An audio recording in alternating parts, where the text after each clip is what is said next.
السلام علیکم ورحمۃ اللہ وبرکاتہ۔ آج سورہ القاریہ کی کچھ آیات کی پریکٹس کریں گے۔ اعوذ باللہ من الشیطان الرجیم، بسم اللہ الرحمن الرحیم۔ القاریۃ، تو یہ لکھا ہوا یہ ہے، لیکن جب وقف ہوگا تو کی جگہ دو نقطے ختم ہو جائیں گے تاکہ، اور دمہ یعنی پیش کی جگہ جزم کی علامت آئے گی۔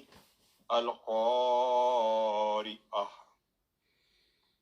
تو آپ دیکھ سکتے ہیں کہ آیت کے اینڈ پہ اوپر لا لکھا ہوا ہے، تو اس کا مطلب ہے کہ آپ اگر ملا کے پڑھنا چاہیں تو دو آیات ملا کے پڑھ سکتے ہیں، پھر یہ وقف نہیں ہوگا، پھر اس طرح پڑھا جائے گا القاریۃ ما القاریہ۔ یہ تو قاف موٹی آواز میں پڑھیں گے، اس کے علاوہ آئین واضح ہو، قاریہ نہ ہو، یعنی قاریہ اور ہا کو ٹکر لگے۔ وما، الف مد صغیر 3 to 4 سیکنڈ آواز لمبی، اد کلکلا، را موٹا کر کے پڑھیں گے، جب بھی را پر فتح یا دمہ یعنی زبر یا پیش ہو تو موٹا کر کے پڑھتے ہیں را کو۔ وما ادراک، کاف پر جو فتح ہے وہ لمبی نہ ہو، یعنی کا نہ ہو جائے۔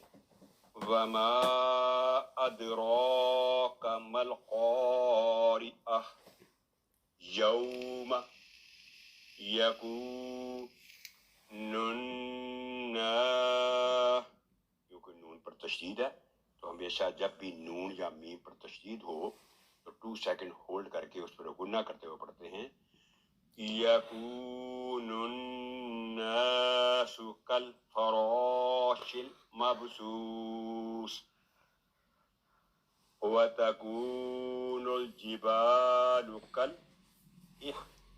ہا پر آواز کو ٹھہرائیں گے کیونکہ ہا پر جزم کی علامت ہے، سکون کی علامت ہے۔ کل نل من، یہاں نون ساکن کے بعد اگلا حرف فا جو وہ حروف حلقیہ میں سے نہیں ہے، تھروٹ لیٹرز میں نہیں ہے، تو یہاں پر نون ساکن پر 2 سیکنڈ غنہ ہوگا، جسے اخفاء کا رول کہتے ہیں۔ نون ساکن یا تنوین کے بعد اگر اگلا حرف حروف حلقیہ میں سے نہ ہو تو پھر غنہ کرتے ہیں۔ احنل منفوش، اگر ہم ان دونوں آیات کو ملا کر پڑھیں تو ہوگا یوم یکون الناس کالفراش المبثوث وتکون الجبال کالعہن المنفوش۔ لیکن ہر آیت پہ وقف کرنا رسول کریم صلی اللہ علیہ وسلم کی سنت سے ثابت ہے، تو جب آپ یہ سوچ کے ہر آیت پر وقف کریں گے اس سے آپ کو علیحدہ بھی ثواب ملے گا سنت پر عمل کرنے کا۔